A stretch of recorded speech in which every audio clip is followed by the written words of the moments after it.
Bismillahirrahmanirrahim. Zoti ju shpërbleft për ftesën një herë. Teksti, libri, veli dhe kuptimi i Ibrahim Kallonit është i libër relativisht i vështirë, së paku në dy rrafsha apo në dy aspekte. E para kërkon një lexues deri diku të stërvitur dhe familjar me traditën intelektuale dhe historike të ideve të paktën në Evropë, por pastaj ato u përhapën praktikisht në për gjithë kontinentet të 3 shekujve të fundit dhe një sy i stërvitur e kupton që autori vende apo pothuajse gjatë gjithë tekstit e merr një qenë që lexuesi i këtij libri është familjar me këto ide apo me këtë lloj tradite, përndryshe aty që në parathënie apo që në hyrje nuk hyn dot me fjalë. Dhe e dyta kërkon nga ana tjetër edhe një njohje të Kuranit apo një njohje të leksikut kuranor rreth, le të themi, fondit gjuhësor të asaj që në traditën perëndimore njihet si arsyeja, intelekti, aftësia për me racionalizu e tjera me radhë. Veç këtyre të dyjave, vështirësia e tretë është në këtë rast me një fjalë bie mbi mua, sepse ai është një libër që si rregull lexohet edhe diskutohet në grupe të ngushta, pak a shumë si ky që jemi ne, por për të bërë një prezantim të një teksti aq të dendur konceptualisht është disi e vështirë, kështu që unë menova dhe menoj që ta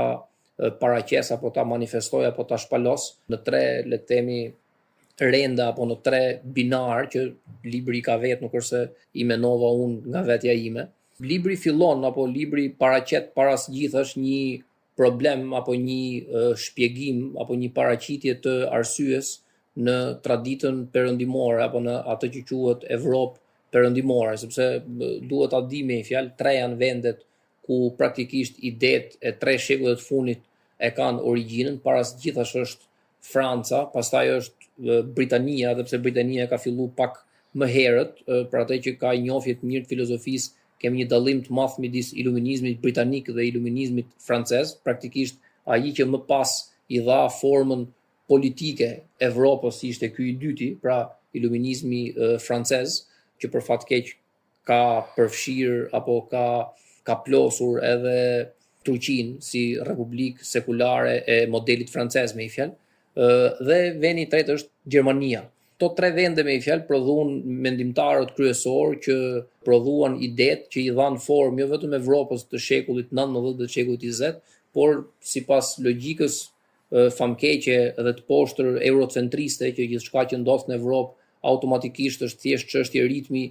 jo shekulli, po dekadash dhe vitesh që do të përhapet në të gjithë botën, për i dhanë formë jo thjesht politike apo le të themi në nivel idesh, por edhe kulturore apo si frymë psikologjike edhe kontinenteve tjera.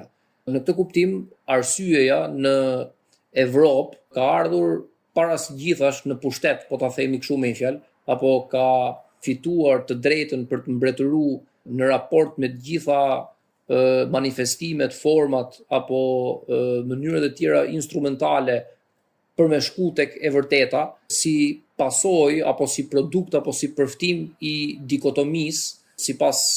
modernëve apo iluministëve triumfuese që pati gjatë shekullit të 18, fillim të shekullit 18, në mesin e tij dhe pastaj në fundin e tij i kurorzuar me revolucionin francez, pra që kishte me dogmën. Në këtë kuptim, para se me dal tek tradita islame, duhet me u shpjegu se përse arsyeja u konsiderua kaq e rëndësishme apo intelekti apo aftësia racionalizuese e njerëzve për me i dhanë kuptim gjanave dhe për me gjetë të vërtetën përmes arsyes, pati kaq shumë jo thjesht popularitet, por u konsiderua si mbritja e një trofeu apo arritja e një zbulese për një qytetëri aq të madh dhe aq të rëndësishëm siç ishte ai i le të themi krishterimit mesjetar, sepse para se me u bë moderne me fjalë Evropa ishte kuptimin fetar dhe kulturor të fjalës, praktikisht tradicionale, holiste, e shenjtë, katolike parasgjithash, sigurisht më pas edhe protestante, gjysma e saj. Në këtë kuptim, në traditën perëndimore apo në shekullin e 18 apo 19, ajo që mund të quhet si parakalimi i arsyes ndaj dogmës erdhi si pasojë e një keq kuptimi që kishte ndodhur apo jo thjesht një keq kuptimi rastësor, por një keq kuptim apo një aksident që në traditën kishtare, fetare katolike, thelbësisht katolike, ishte e pashmangshme. Agresiviteti që kisha apo linja zyrtare e kishës kishte shfaqë dhe kishte tregu ndaj përdorimit të arsyes, jo thjesht si përdorim i arsyes në vetvete, por edhe si instrument apo metodë për të shkuar tek e vërteta e Zotit, që do të thotë krahas argumentit, krahas dogmës, krahas zbulesës, krahas shkrimit shenjtë, që janë termat sinonimik që të krishterët përdorin për atë që ne e quajmë shpallje apo wahyi me fjalë. Arsyeja konsiderohej e tepërt dhe e panevojshme për të mbërritur të vërtetën e Zotit. Për këtë arsye, në momentin kur ai, le të themi, kalcifikimi apo gangrenizimi i marrëdhënies që në traditën intelektuale perëndimore quhet si cesaropapizëm, që do të thotë marrëdhënia e ngushtë e kishës me perandorin, apo që ishte në Mesiet, apo më vonë në shekullin e 18,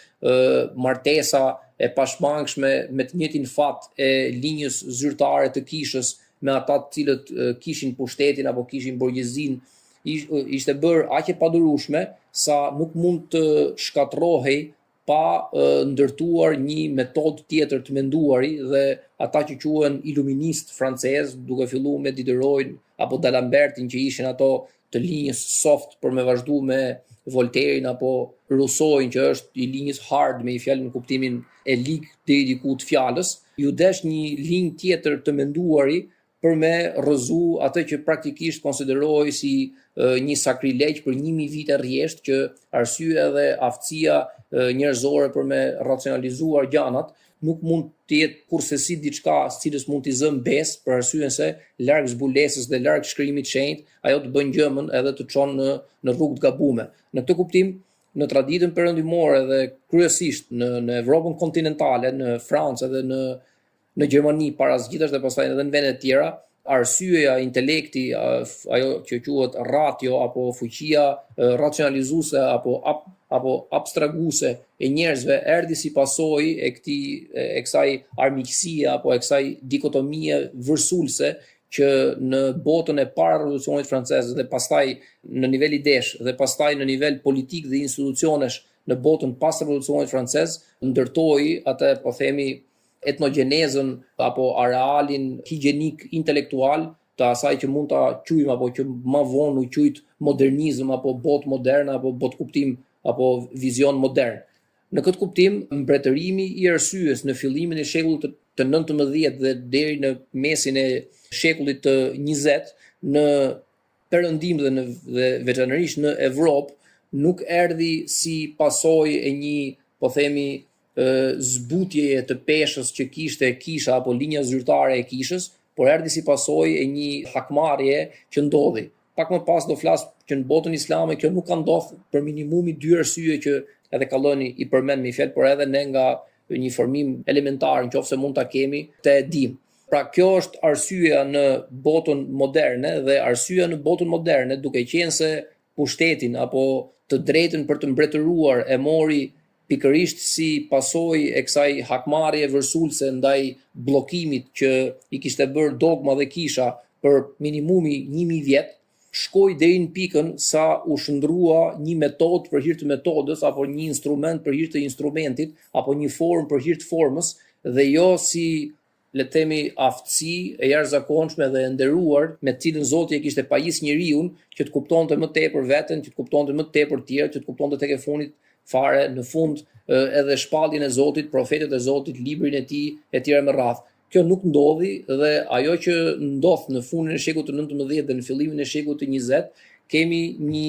shndërrim të arsyes nga mbretëruese dhe triumfuese në cilësinë e një trofeu dhe hakmarrje ndaj dogmës, në shndrimin e saj në një mineral apo në një xhavahir me një fjalë autoreferencial dhe si një, po themi, instrument që filloi të funksiononte për hir të vetes vet dhe jo për me e dërgu njeriun apo grupin apo shoqërinë apo gjithë njerëzimin në kuptimin universal të termit për tek një qëllim apo për tek një finalitet i dytë, siç si rregull praktikisht duhet të jetë arsyeja, pra sepse çdo gjë kur përdoret në mënyrë autoreferenciale, fillon dhe minimumi në rastin më të mirë xhiron vend edhe nuk të shtyn diku tjetër, por në rastin më të keq fillon gryn veten dhe në gryrje sipër shndrohet në agresive, ashtu siç ndodhi gjatë shekullit të 20. Në shekullin e 20, Kalloni thot me një fjalë që arsyeja duke u shndruar dhe duke u konceptuar si diçka në vetvete dhe si një fitore në vetvete, e humbi qëllimin e saj që duhet të ishte, po themi, një çliruese e shpirtit edhe e zemrës, janë terma që ai i përmend në mënyrë të alternuar vene duke u nis pikërisht nga fondi leksikor i Kuranit dhe nga tradita intelektuale islame. Pra, në vend që të ishte një çlirues i zemrës, i mendjes dhe i shpirtit të njeriu perëndimor për me gjetë të vërtetën apo për me shpjegu të vërtetën apo për me shpjegu botën apo veten e vet në mënyrë më të mirë, superiore dhe më me dinjitet krahasuar me çfarë kishte ndodhur në krishtërim, ajo u shndrua në një, le të themi, gjësend shumë agresiv për arsyeën se ata të cilët ndruan sistemin, jo thjesht në kuptimin politik fjalës, por ata që ndruan dhe rithemeluan dhe rikonceptualizuan dhe rikuptimsuan apo rikonceptualizuan me themelet abstraguese të Evropës, që do të thotë se institucionet dhe se e vërteta e gjanave dhe natyra e gjanave nuk gjendeshin më tek shpallja apo tek kisha apo tek kleri, por gjendeshin pikërisht tek institucionet post-revolucionit francez, të cilët kishin ardhur në fuqi pikërisht fal çlirimit të arsyes, ratios, intelektit dhe fuqisë abstraguese të njeriut në disfatën që i kishin shkaktuar dogmës. Tashmë këta njerëz që kishin bërë këtë ndryshim arritën pikën që t'i njihnin vetes të drejtën, dhe këtë Evropa e ka basi një kontinent nga pikpamja gjeopolitike pa u konsultuar me asnjë kontinent tjetër dhe është pionere dhe flamurtare në këtë kuptim, i dhanë dhe i njohën të drejtën vetes që arsyen ta shndronin në diçka akoma dhe më të rëndësishme se sa ka, që shndruan në shkencë apo në skienticizëm, siç e përmend autori me një fjalë, dhe për qëllimet shtetërore në rastin e shteteve kombe, që ky është një dallim tjetër që ka ndodhur në Evropën e shekullit të 19 krahas ndryshimeve në nivel ideor dhe konceptual, me një fjalë krahas këtyre ndryshimeve që po përmend unë me një fjalë, i njohën vetes të drejtën që pikërisht fal kësaj arsyeje të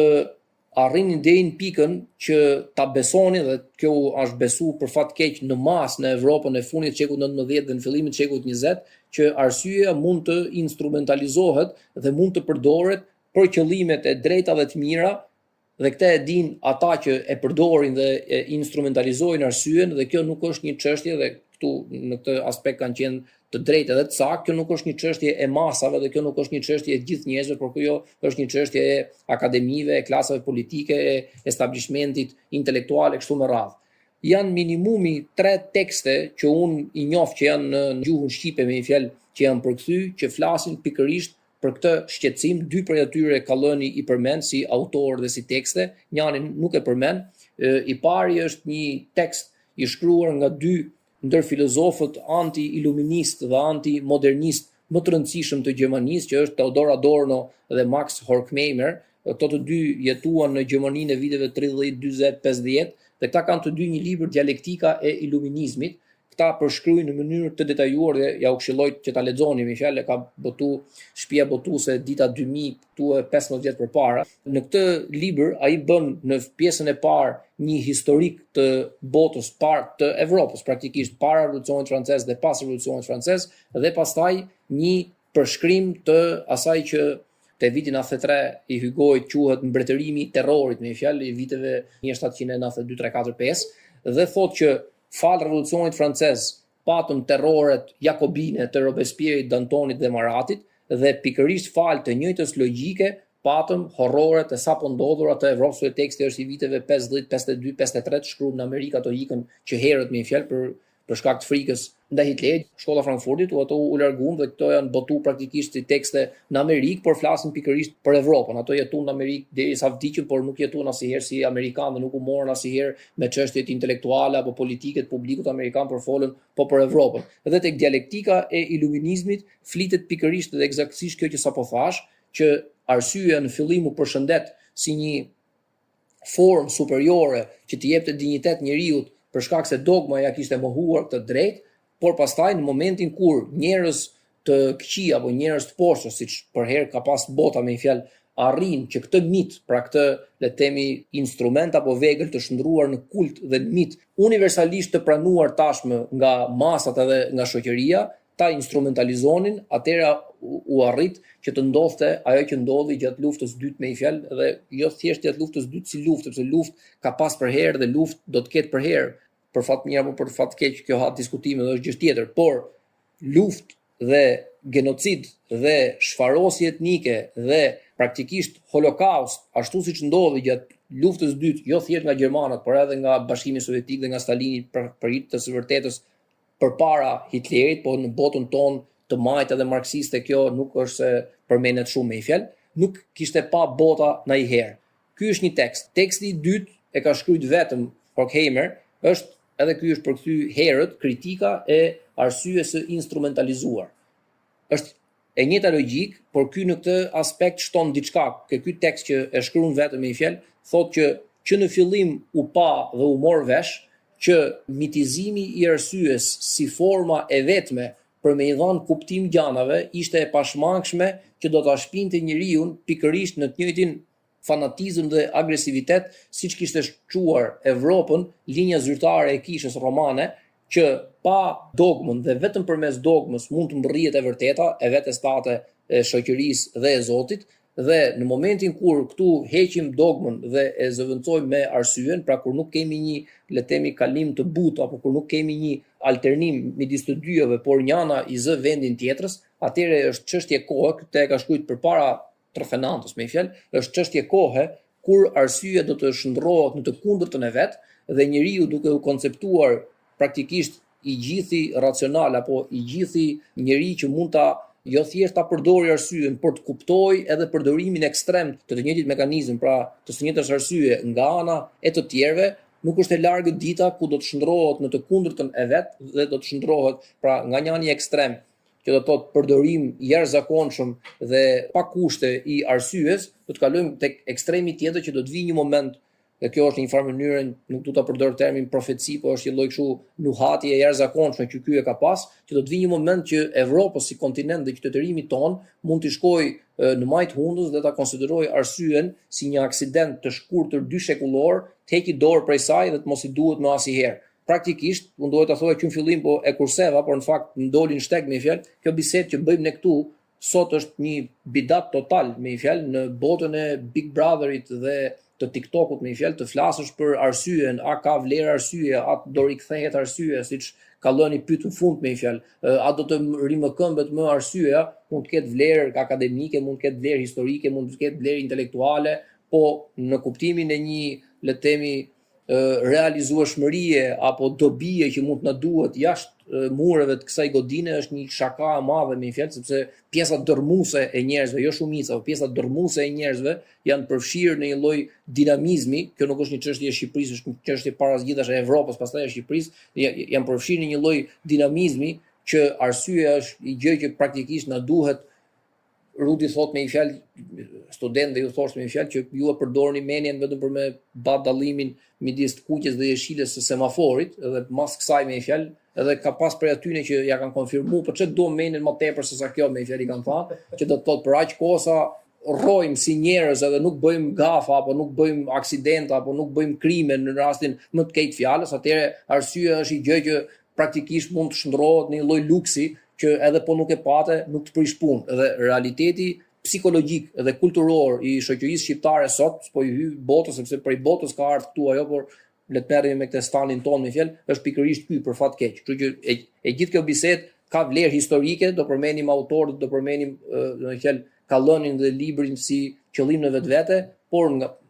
për fat keq me fjalë e theksoj si vlerë me fjalë ekzistenciale apo për ta zbritur në realitet apo për ta përdor në jetën tona. Ky është një muhabet që praktikisht ashtu siç ka vdek libri edhe siç po vdes universiteti, arsyeja ka vdek përpara, sepse nuk ndodhet kundër, ka ndodh ajo në fillim, pastaj bien me një fjalë aberracionet apo efektet e saj. Kjo është ajo që ka ndodhur me një fjalë, dhe ky Horkheimeri e thotë që nuk do të jetë e largët dita që Evropës dhe mendimit intelektual evropian aktual kjo do të dalë tepër, dhe në fakt pas luftës së dytë kjo ndodhi. Teksti i tretë që unë do të doja të përmendja është një Zygmunt Bauman. Zygmunt Bauman është një filozof i madh dhe ka një tekst. Në shqip ka dy tekstet, paktën unë këto dyja kam, ndoshta ka dhe një tjetër, nuk e di. I pari është një moderniteti i lëngët. Moderniteti i lëngët është termi që Bauman i përdor për postmodernën, pra për atë që vjen pas modernes, por libri kryesisht është Holokausti dhe moderniteti. Ky libri Holokausti dhe moderniteti tregon me një fjalë që pa qitjen e zisë së arsyes dhe pa shndrimin e arsyes në kuptimin desakralizues të fjalës, pa shndrimin e arsyes në një fe më vete dhe pa zëvendësimin e Zotit me kultin e arsyes, nuk mundej dot që të kishte një instrumentalizim aq të frikshëm të institucioneve të shkencës, të ligjeve, të institucioneve të drejtësisë, siç ndodhi gjatë 39-45-s, që Hannah Arendt me një fjalë ke ai libri që e përmendëm edhe kur folën për Milgramin në shkurt me një fjalë, e konsideron banaliteti i skeqjes, që do të thotë në një shtet mundet të konsiderohet plotësisht e ligjshme, racionale dhe normale një irracionalitet i plot total, dhe këtu në këtë aspekt Kallëni kur e përmend këtë flet që çfarë do të thotë i arsyeshëm. Brenda logjikës së traditës perëndimore, i arsyeshëm thotë nuk do të thotë që të veprosh në përputhje me një tërësi rregullash apo të veprosh në përputhje me ligjet në fuqi, sepse me ligjet në fuqi janë bërë shumë masakra, janë bërë shumë praktikisht ajo që ndodh në Izrael dhe në Palestinë sot dita, ne e dimë shumë mirë që është eksaktësisht pikërisht kjo. Pra në emër të një miti, në emër të një doktrine, në emër të një doktrine qoftë fetare, qoftë shtetërore, me fjalë këtu nuk ka pak rëndësi, në rastin e Izraelit ka një sintetizim dhe një shkrirje të dyjave, pavarësisht se ato e mohojnë, por kjo nuk ka rëndësi. Nga pikpamja ligjore, nga pikpamja juridike, në përputhje me ligjet e shtetit në fjalë, sepse edhe një fjali shtesë, këto gjëra nuk mund t'i bëj dot një perandori, këto gjëra nuk mund t'i bëj dot një despotat, këto gjëra nuk mund t'i bëj dot një me një fjalë Xheladin Beu. Këto gjëra mund t'i bëj vetëm shteti kombë dhe këto gjëra mund t'i bëjnë vetëm qeveritë që kanë republika presidenciale apo parlamentare, nuk ka rëndësi, por këto gjëra mund t'i bëj vetëm një shtet kombë i cili ka doktrinë të mirëfillt dhe beson tek superioriteti i vet në raport me inferioritetin e të gjithë vendeve të tjera. Sepse ndër të tjera nuk mund të ketë me një fjalë revolucion francez, nuk mund të ketë mbretërim të arsyes dhe nuk mund të ketë instrumentalizim të arsyes përveç përmes shtetit kombë. Në këtë kuptim, Kallëni thotë që të zbatosh formulat, të zbatosh ligjet, të zbatosh rregullat e një procedure nuk të bëjnë racional dhe nuk të bëjnë njëri të arsyeshëm, sepse dhe kjo është diçka që ai thotë se Evropa vetë e ka vujt këtë, sepse arsyeja në qoftë se nuk alternohet, në qoftë se nuk bashkëshoqërohet, në qoftë se nuk merremetohet apo po themi në qoftë se nuk përkujdesemi për të, edhe me kuptimin moral dhe edhe me kuptimin e asaj që quhet e drejtë, nuk mundet asnjëherë që ta konsiderojmë racionale apo të mirë atë që arsyeja në një moment caktuar mund të na rezultojë se na e dikton si të tillë, për arsyeën se çdo veprim i arsyeshëm, çdo veprim racional, çdo veprim që përftohet nga intelekti, në qoftë se nuk kalon nëpër thjerrën apo optikën apo vlerësimin apo po themi verifikimin e kritereve të asaj që quhet morale dhe e drejtë, atëherë duhet kthehet mbrapa dhe nuk duhet të konsiderohet si e tillë. Ktu ai kalon në nivelin e dytë të atyre tre shinave apo binarëve që thash, thotë përse kjo nuk i ka ndodhur botës islame dhe traditës intelektuale të muslimanëve, pra ky kalim jo thjesht i beft, por armiqësor i dikotomisë dhe i kundërvënies fort midis dogmës dhe arsyes dhe pastaj shndrimit të arsyes në të kundërtën e vet, fal instrumentalizimit që i ndodhi nga doktrinat e mëdha universale dhe ideologjitë e shekullit të 20 me një fjalë, thotë sepse para së gjithash, edhe ne këtë e di me një fjalë, vetë termat kuranor para së gjithash dhe vetë praktika e profetit sallallahu alaihi wasallam si shembull i gjallë i Kuranit që ecën, po të bëjmë referencë tek hadithi i Aishës radhiyallahu anha, janë të tilla që na japin të kuptojnë që muslimanët nuk e pan asnjëherë si skandal që në origjinë të tyre që krahas besimit me bindje të plot tek ajetet dhe shenjat e Zotit dhe tek shembulli i profetit të përdornin dhe arsyen për të kapitalizuar dhe për të përftuar sa më shumë urtësi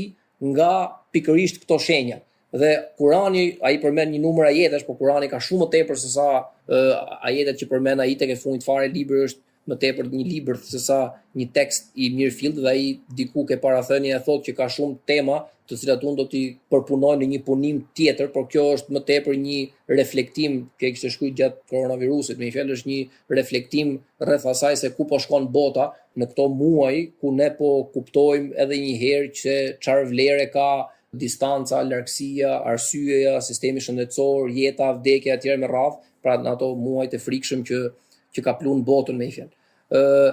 Dhe në Kur'an ne kemi një shumësi të madhe ajetesh ku Allahu përmend me një fjalë që në fund të pasazheve të tëra ku përshkruhet për shembull krijimi dhe urtësia e qiellit dhe tokës, ku përshkruhen dukuritë të shumta në univers, ku përshkruhen historitë të profetëve të mëparshëm, ku përshkruhen hedhje poshtë të pretendimeve të kureshëve për vlerën dhe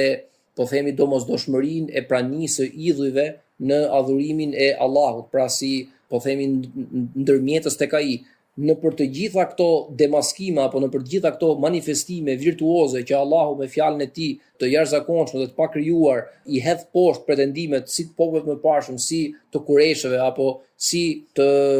ehli kitabëve në varësi të Kuranit, Medinës apo Mekas, në fund fare vazhdimisht në ajete të ndryshme thotë që këto që sapo u paraqiten më lart janë shenja, dhe në këtë kuptim në tefsiret e pakët që kam lexuar me fjalën këtë rast, shenjat nuk janë thjesht ajete, por janë shenja dhe janë, po them kështu, në anglisht quhet milestone, që do të thotë gur kilometrik dhe gjëra që ai ka krijuar dhe i ka lënë mes nesh me qëllim që ne të marrim mësim apo me qëllim që ne të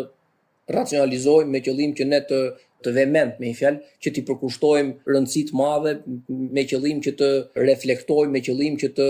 njohim më mirë atë që deri dje e njihnim, por pa këto shenja nuk mund ta njohim në mënyrë të plotë. Për këtë arsye, që tek origjina e asaj që quhet me një fjalë fe islame, pra që tek origjina dhe tek fjala e Allahut, besimtarët ftohen që të arsyetojnë, që të reflektojnë, që të mendojnë me kujdes rreth krijimit të Zotit, profetëve të mëparshëm, shpalosjes virtuoze që ai ju bën argumenteve tyre për të hedhur poshtë pretendimet e kureshëve dhe të jo besimtarëve, qoftë në Mekë, qoftë në Medinë.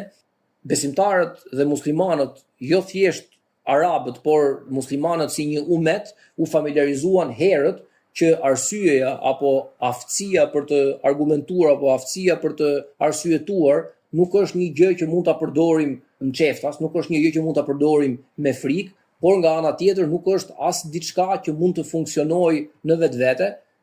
dhe si e tillë parasgjithash na shtyn që të mos harrojmë diçka që është një dhuratë nga vetë Zoti, dhe një dhuratë që vjen nga Zoti nuk mund të përdoret kurrësi që një ditë, siç ndodhi në Perëndim, të arrijë deri në pikën sa të shpall, jo thjesht në nivel idesh, por edhe në nivel institucionesh dhe politik, mos nevojën e Zotit, paktën për në sferën publike. Përjedhoj ky tmerr që ka përfshirë Evropën e fund shekullit 18 dhe gjatë gjithë shekullit 19, ku Zoti u la si një agregat apo si një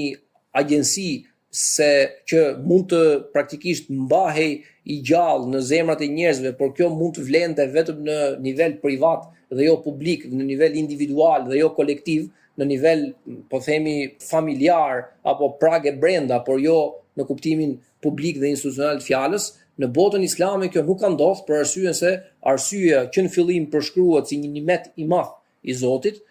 arsyeja përshkruhet si një cilësi e atyre të cilët pa të cilën nuk do të kuptonin dot shenjat e Zotit, me një fjalë kur Allahu thotë ja o juhal absar, me një fjalë ju që keni sharp vision, është në anglisht që do të thotë mprehtësi apo ulul albab, me një fjalë ata të cilët kanë fuqi racionalizuese, në momentin kur kjo konsiderohet si një virtyt për ta pas, me qëllim për të shkuar dhe për të ofruar sa më shumë me Allahun dhe me të dërguarin e tij, sallallahu alaihi wasallam, atëherë kulturalisht në gjenealogji dhe në arkeologjinë intelektuale apo edhe psikologjike, sigurisht edhe psikologjike të besimtarëve dhe të antarëve të këtij umeti të madh, kjo nuk ka ndodhur si një, po themi, aksident, për arsyeën se nëse është që në fillim ashtu, atëherë pasja e arsyes dhe fuqia racionale që të afron më tepër me Zotin nuk është asgjë më tepër përveç se një sebeb akoma dhe më shumë për të bërë shukër dhe për të falendëruar vetë Krijuesin që ta ka dhënë atë, dhe nuk është një, po themi, triumf apo një trofe siç pretendohet në qytetërimin të parapërmendur që thash në traditën perëndimore. Kjo është gjëja e dytë. Gjëja e tretë që Kallëni me i fjalë përmend është që në dallim nga bota perëndimore që tentoi që të japi, po themi, një rikonceptualizim të gjitha feve dhe të gjitha shoqërive ku arsyeja konceptohej ndryshe nga ajo e historisë apo e qytetërimit evropian, në botën islame nuk ka ndodhur e njëjta gjë, që do të thotë ajo që ne quajmë orientalizëm, pra përpjekja e madhe e shekullit të 18 dhe 19 në Evropë për me ju tregu muslimanëve se burimet e fesë suaj dhe shpalljet tuaja ju i keni kuptuar keq apo ju nuk i keni kuptuar siç duhet, për arsyeën se arsyeja që ju konsideroni arsye nuk është pikërisht kjo që ne tashmë konsiderojmë arsye, sepse kjo, nëse beson tek arsyeja dhe ke fuqia racionale, kjo të çon në pikën për ta hedhur poshtë Zotin dhe nuk mund të ketë arsye që mund të burojë nga ai për të afruar ke ai, sepse kjo sipas botkuptimit modern apo modernist, do të ishte më i saktë termi, është një korruptim i vetë arsyes, ndërkohë që është krejt e kundërta e vërtet. Në botën islame, kur muslimanët herët e kanë pas pushtetin, ne nuk patëm një të ashtu quajtur, po përdor termin si antonim me i fjalë, një oksidentalizëm, jo oksidentalizëm në kuptimin e termit që përdor Krist Maloki apo këto rilindasit e viteve 20-30 me fjalë, por nëse orientalizëm ka ndërhyrje të perëndimorëve në burimet tona, dhe kjo ka filluar herët që në shekullin e 17, 18, 19, duke u treguar muslimanëve që nuk dinin ta përkthenin Kur'anin apo nuk njihnin burimet e sirës e tjera me radhë, muslimanët të nuk e kanë bërë asnjëherë. Pse? Sepse nuk ka qenë asnjëherë një çështje e qytetërimit islam nëse arsyeja duhet të jepet rëndësi dhe nëse dogma apo shpallja, në këtë aspekt ne përdorim termin wahi dhe shpallje apo shembull profetik për profetin dhe jo thjesht dogma apo linjë të kishës, për arsyeën se këtu është një, po themi, manifestim dhe një triumf i madh intelektual që muslimanët kanë që nuk kanë kler, që do të thotë tradita e ulemave është një gjë, por tradita e ulemave është një gjë elastike dhe një herazi e nderuar, që në momentin kur përballen me atë që e konsiderojmë argument autoritativ që vjen nga libri i Zotit dhe fjala e profetit, ata më herë tërhiqen. Kurse linja zyrtare e kishës në rrjedhën e dekadave dhe të shekujve, ata që e njohin krishtërimin dhe sidomos ata që e njohin historinë e kishës romane, e dinë që kisha në një moment caktuar për shekuj me radhë u bë më rëndësishme edhe sa vetë Bibla, u bë më rëndësishme edhe sa vetë mësimet e Jezusit, me një fjalë që ata i njohin dhe i dinë përmes burimeve të tyre, nuk ka rëndësi tani të themi që janë pavërteta apo janë korruptuar etj me radhë, dhe për rrjedhoj muslimanët nuk e kanë bërë kurrë këtë. Duke qenë se nuk e kanë bërë kurrë këtë, kanë avantazhin intelektual dhe Kallëni këtë e thot me një fjalë që ndryshe nga perëndimi në botën islame dhe në traditën historike, intelektuale dhe parasgjithash fetare islame, ne nuk kemi pikpyetjen se mos ndoshta arsyeja e shëndosh mund të jetë pjesë e individëve apo grupeve shoqërore apo e shoqërive pa zemër apo pa mirësi, sepse në botën islame, pra parasgjithash në leksikun kuranor, ajo që quhet akël, ajo shkon dhe lidhet me atë që quhet kalb, që do të thotë kalbus selim, pra zemër e pastër, përrjedhoj është në harmoni të plot me aftësinë për të arsyetuar, sepse aftësia për të arsyetuar të pastron zemrën dhe të përmirëson si qenie njerëzore, dhe nga ana tjetër përmirësimi si qenie njerëzore pashmangshmërisht të përmirëson për të arsyetuar më saktë dhe më mirë, sepse aftësia për të arsyetuar më saktë dhe më mirë nuk të bëjnë gjë tjetër përveç se të afron më tepër me burimin tënd, që është Kurani dhe që është vetë fjala e Allahut. Ndryshe nga tradita e post-revolucionit francez, që arsyeja sa më shumë që fitonte terren, aq më shumë e largonte njeriu nga dogma e dikurshme dhe sa më shumë fitonte terren, aq më shumë shndrohej në autoreferenciale dhe të pavarur si qëllim në vetvete. Ai përdor për shembull edhe një term tjetër aty, unë në fakt nuk e dija këtë, është Natsume Soseki. Natsume Soseki është një ndër romancerët më të rëndësishëm japonez të shekullit 20. Haruki Murakami e konsideron bashkë me atë Kanzaburo Oe këtë Sosekun si një nga dy profesorët e vet me i fjalë. Ai ka një roman që quhet Kokoro. Dhe Kokoro në gjuhën japoneze donte të thoshte, nuk e dinte me i fjalë, donte të thoshte zemër e pastër e një njeriu në të cilin gjendet dhe aftësi e madhe për të arsyetuar drejt, që do të thotë ai që ka basira apo ai që ka firasa apo që ka nuhati me fjalë që ja qëllon për herë, dhe anasjelltazi edhe në gjuhën kineze ishte një term që quhej shin, asnjëri nga këto nuk dija me fjalë, që shini dhe kokoroja është ajo që në gjuhën kuranore quhet shkrirja dhe alternimi dhe me fjalë bashkëtesa fare e natyrshme,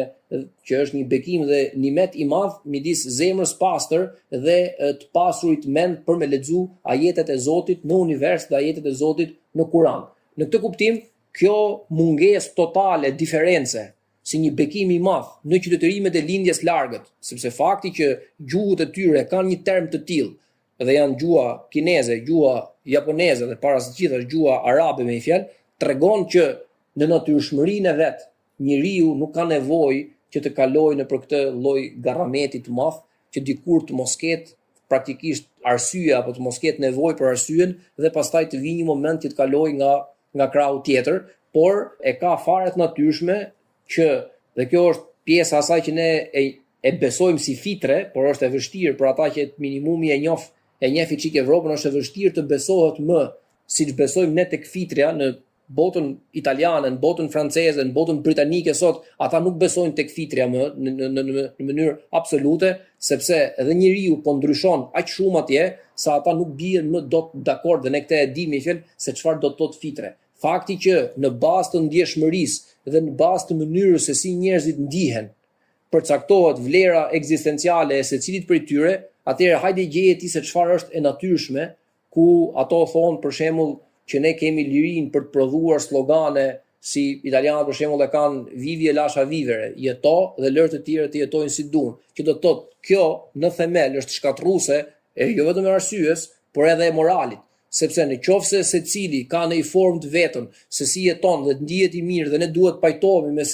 me secilin formë, atëherë qysh do e gjejmë ne se kush individ dhe cili grup është në përputhje me atë që tek Zoti quhet fitre apo natyrshmëri apo natyrë e gjërave. Nëse secili pretendon se ndihet mirë dhe është në habitatin e vet, atëherë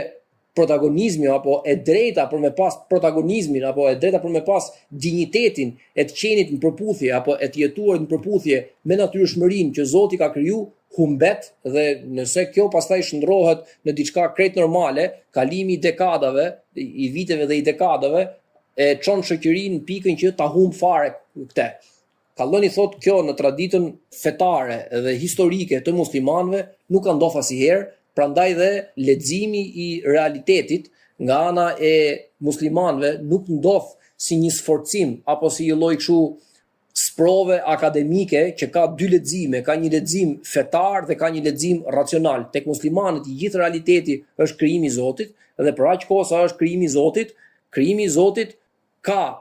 bazuar tek premisa që kozmosi është Kur'an që nuk flet, kurse Kur'ani është i kozmos që me fjalë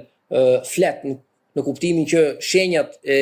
Allahut, pra ajetet e Allahut janë në libër të shkruara dhe të shpallura për ne, por edhe kozmosi është plot me shenja të tij, të cilin ai gjithsesi i përmend edhe drejt për drejti apo në mënyrë të tërthort në Kur'an, atëherë shpallja 1 dhe arsyeja 2 janë asgjë më tepër se sa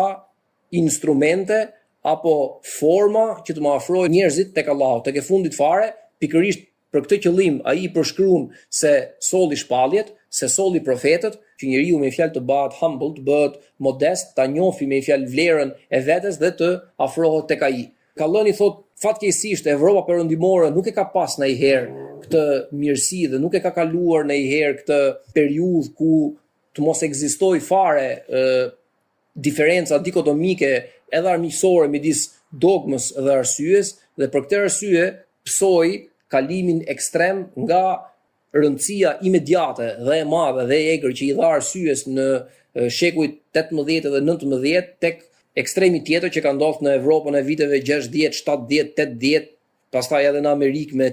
ata hipit, edhe me revolucionin seksual, edhe me rëndësinë që mori Hollywoodi, rocku e tjera me radhë, bën një pyetje në fund tek një mbyllje që bën me një fjalë, a mund të rikthehet përsëri arsyeja në pushtet me një fjalë, dhe përgjigjja që jep është disi ambige, por me aq sa unë lexova në përrjeshta me një fjalë më tepër thot jo se sa po, dhe zgjidhja nuk është rikthimi tek arsyeja nga irracionaliteti, por zgjidhja është që të familiarizohen njerëzit, dhe para zgjidhjes të familiarizohen të zotë e menjes dhe elitat perëndimore me një fjalë, që kjo nuk bëhet në formë lavjersi, që një herë mos kemi nevojë për arsyeën fare dhe pastaj një herë ta rikthejmë arsyeën pushtet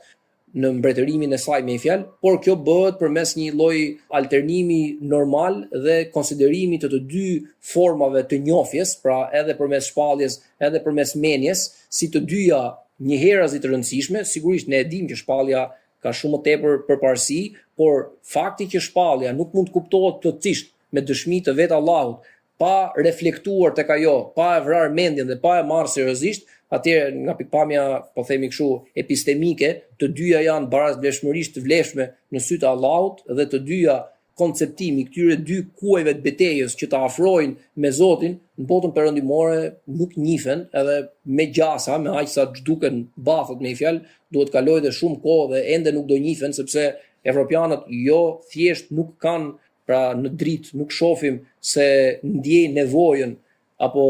nuk pikasin nevojën e kësaj, po ato nuk ndjejnë më dhe nuk pikasin më as nevojën e rikthimit tek arsyeja e para 70-80 viteve.